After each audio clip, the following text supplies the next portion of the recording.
My name's Carl Lucas. I'm the writer and producer of The Wave. My name is Gil Clavine, and I am the director on The Wave. And I'm Wes. I'm here with That's My Entertainment. I'm literally just got to finish watching this movie.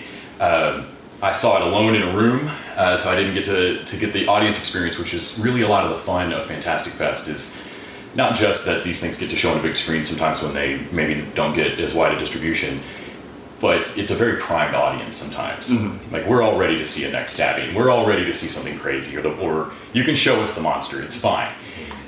The Wave fits right in line with a couple of movies that I don't necessarily think I would pair together. John Dies at the End and Go.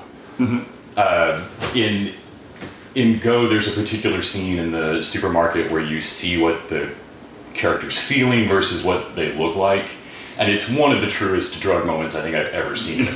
Because this kid is dancing through the aisles, and it's just the sweatiest emo kid in the world walking down a grocery store aisle. And it's just beautiful. I find often in films walking that line, it's so easy to tip your hand. It's so easy to overindulge in the trippiness of a movie or a movie that kind of delves into a main character's head. And I don't want to spoil too much what happens to Justin Long's character in this, but he takes a drug at a party and it's the wrong thing to do. Or maybe the right thing to do. That's how drugs work. Yeah, exactly. Can you, Gil, talk about what tone you saw in Carl's script and making sure that didn't accidentally fall apart somewhere between all of the performances and the very editing and all of the myriad spots where something like this could tip the knife a little? I felt, the line we wanted to dance here is we wanted to capture that awe, that sort of borderline enlightening feeling of taking some more psychedelic, consciousness shifting substances. Come on in, Justin. Oh, okay. Hi. Great. So we're joined by Justin Long, who plays Frank in the film. I'm Wes. Hey, Les. Entertainment. Nice to meet you. We got started a little. Oh, sorry, am I late? No, you were not. Okay. We had another person cancel, so. Oh, okay, ABC. Brought up a little bit, yeah. Yeah, okay. Or CBS, one of those. So then you were like, we have to do the one that we're not really looking forward to doing that less at 10. When is he? Oh, wait a minute. Wes, good to meet you. Oh, hey, Wes. I messed up the joke then. Shit. No. I just, my name is Les. That's sincere. Oh, it is Les. I get called Wes enough that it's just a... Now you've messed up. Okay, I don't know what's happened now. We've explained it, which makes all jokes better. Yeah, totally. We've deconstructed it. That's my The jam. nuances of it. 5-minute buffer. Honestly, segues back into the question over-explaining what's happening to Frank in this movie. In a movie that is not just about a drug experience being true, but also about a lot of philosophical questions, consequences of actions, whether something's good or bad because of how you feel about it. All of these things kind of come back around in this story, and it could easily break under the weight. So you were talking about kind of choices you made to keep that tone from script to screen. I mean, the sort of the more jarring, shocking elements of the drug chase that it goes on are immediately sort of balanced out by the real life consequences of it all. There was always meant to be a balance of like this thing being surreal and it having real weight in the real world, and also that surrealism had to work, one, in a sense, to shock Frank, to sort of educate Frank on sort of the cosmic consciousness levels that he's experiencing, but also to entertain, to also feel thrilling. Like when we blast off into some of the more psychedelic elements of it, we desperately wanted to capture that awe, the same awe you felt when, I don't know if you've experienced psychedelics, but when you see the sunset for the first time while you're tripping. I mean, it's sort of burst into tears and appreciate the grandeur of nature, and we're desperate to capture that because Frank is enlightened in this story of sorts, or at least educated, and I don't think that would work if it was just a sort of, how you see in the horror movies all the time where somebody takes drugs and it's just like wackadoo crazy red eyes, or trails of hands and weird dissolves. It's like you're not getting across the sort of expansive educational aspect of leaving your comfort zone, trying something new, challenging your the very boundaries of what you believe to be normality. Yeah, there was a great TED Talk recently, damn if I can remember the person who actually gave it, about how we process reality, and you don't have a direct connection. They use like the Yanni Laurel back and forth sound thing as an example, that if enough of your friends tell you it's one way, you can listen and hear that way. But the input didn't change. You changed your processing of it.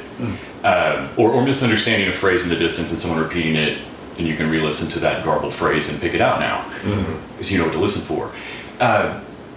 In terms of trying to blend a true drug experience into a movie and not just put, parentheses in the script of like trippy hand dissolve. Carl, what was your thinking across the drafts of balancing the philosophical questions, the very heartfelt story that you put Frank through, and a kind of a true sense of that weird, oh God, what if I broke myself drug moment? Well, and yeah, this is something that Gil and I we worked on from the very beginning. It was really important that I wanted the script to work on two very distinct levels. I wanted it to work on a very simple, if you come in and you sit down and you watch the movie and you walk away, like that was just a big R-rated liar. You could still enjoy the film, like on a surface level, it works start to finish. But if you want to stop and you want to dig into it just a little bit deeper in any one of the places, you go like, oh God, that's actually a thing that happens later on in the movie, and here it is being referenced. There's a whole bunch of Easter eggs that we just sow throughout the film to, for anybody who wants to wants to look for it. It's there, and we're pretty proud of that. But yeah, the thing.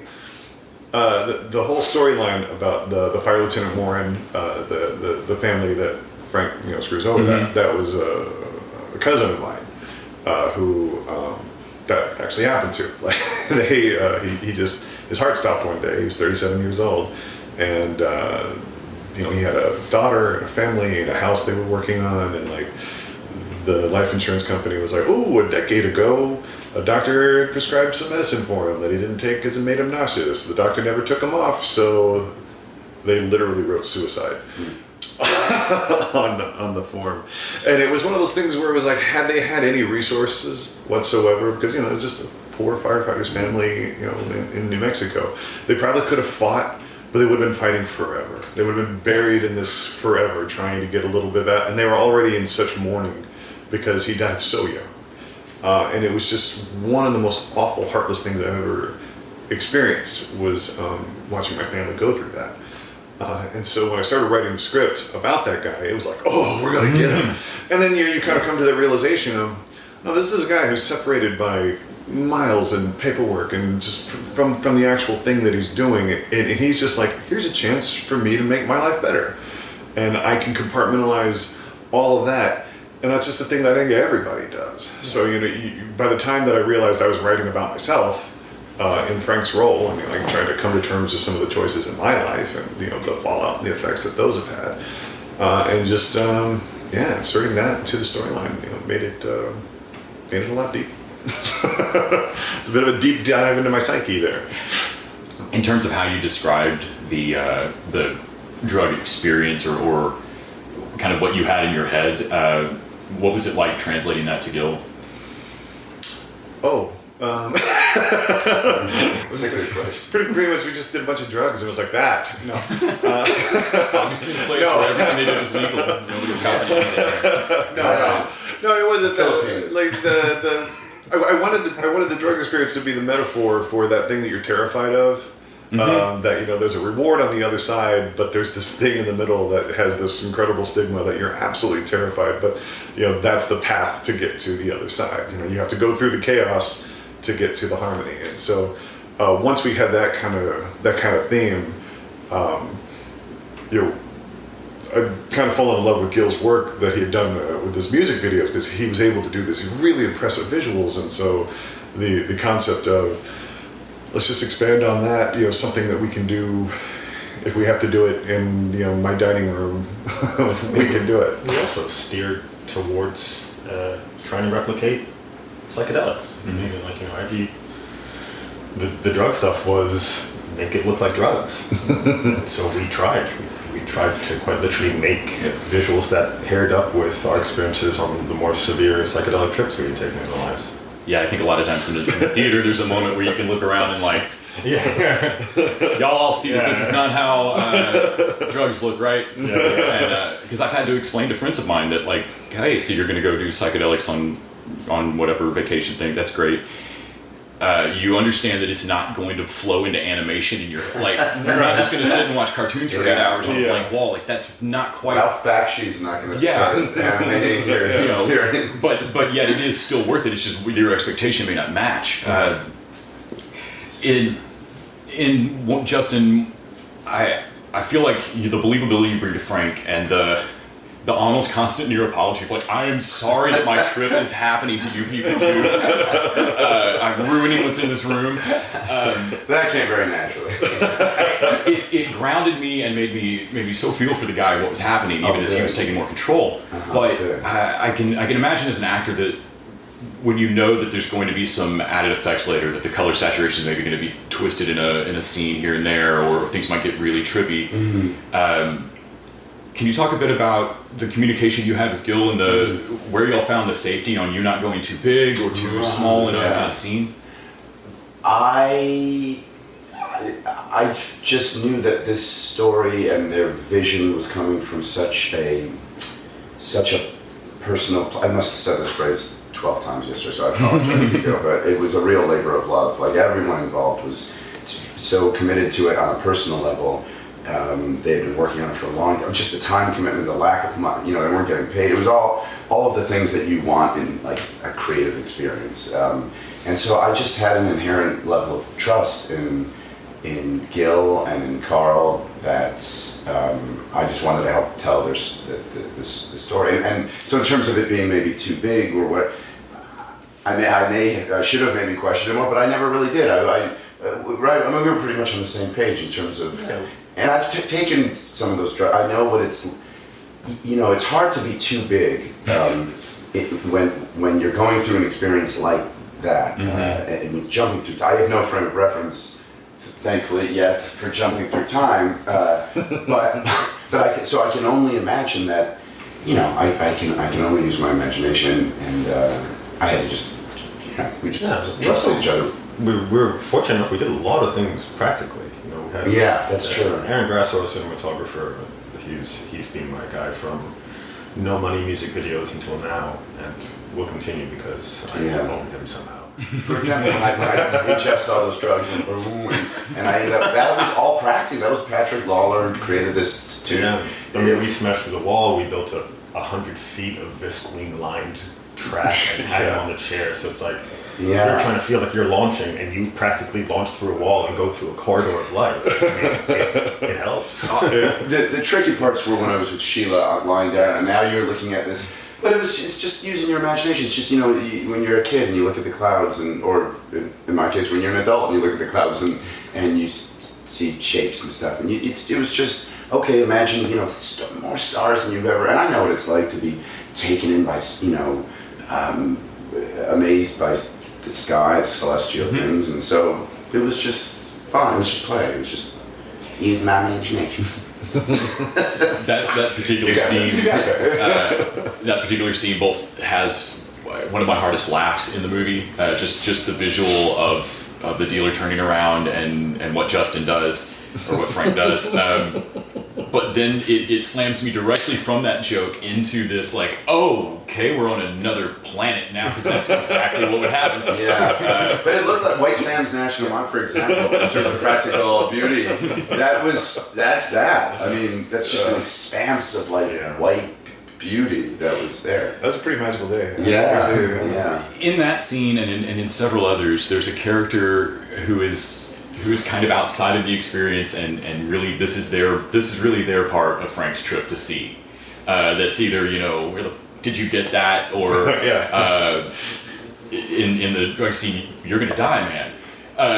As the last thing you hear, it like taken salvia. That's the last thing I heard right before that happened. I think the last thing I said was, we fucking sell this. And What'd you say? I was working at a head shop at the time, and the last thing out of my mouth was, we fucking sell this. And then no one heard from me for 30 minutes, and then I came back out of it and was like, you can't sell that to people. Oh my Without god. a bigger warning label. Don't buy this.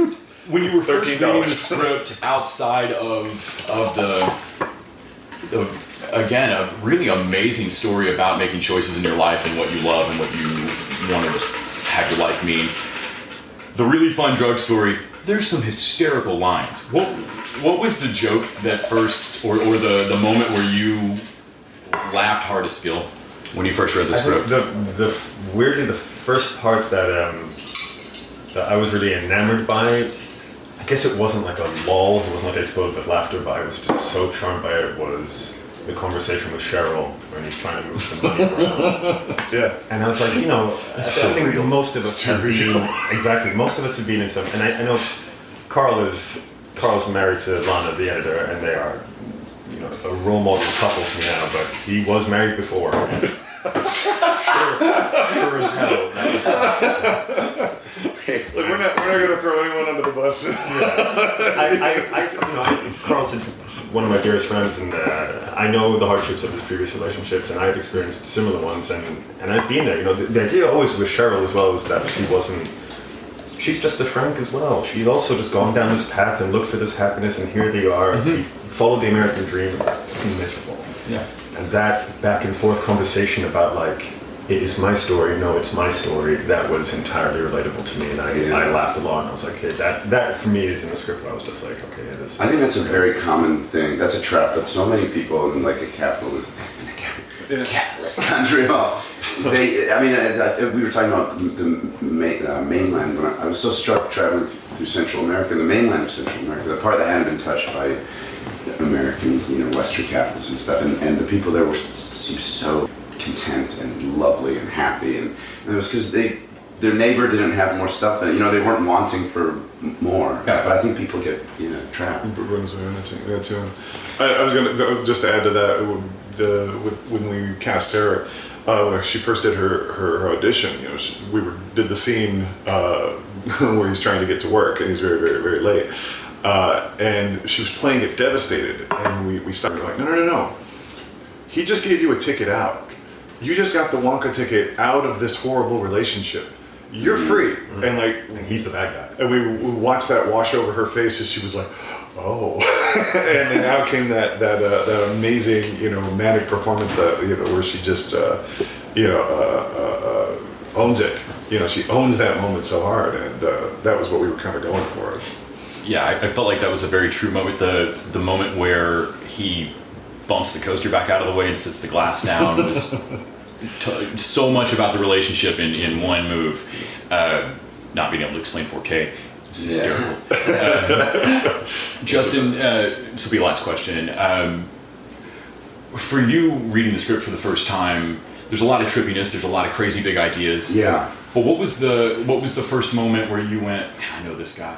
It was the journey of falling into a trap of material things and being kind of corrupted by the world that we live in. It was something that I was struggling with at the time.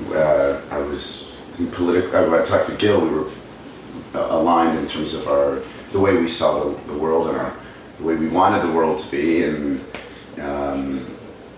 it was a combination of all those things. It was just being part of that, telling that story. I didn't know if it was, on such a small budget, I didn't know that they were going to be able to necessarily pull it off and accomplish what they did, which I think is a real feat. Credit to, it's just such a great crew, and they worked so. It's also taken a long time, but I love the story. I love the message, and I wanted to go on this guy's journey because I felt like I had been on a version of it already, and I had experiences it was also cathartic for me. I had an experience a couple of over 10 years ago now where I was I've talked about it, so it's not. I was basically kidnapped and smoked these drugs that I freaked out. I mean, it's a long story, but it reminded me a lot of some of those scarier elements that I hadn't really dealt with that were still kind of living in me, and so I thought that would be interesting to explore. First episode of this podcast, he goes to Well, sure. check that out. Yeah, we've done It's a great story. You want to hear it for sure. I feel I can't imagine. I know there have to be compromises made to a movie, but they don't seem to be audience facing on this. I really can't imagine what y'all were trying to do that didn't end up on screen. The movie's called The Wave. It looks fantastic. Awesome. It was really one of the most enjoyable things I've watched in the last week, and everybody in this fest has watched a lot Thanks, man. of movies in a row. So yeah, Thank you. like Thank to chat with you all today. Thank you so much. Thank you so That's much for taking so the time. awesome. We appreciate it.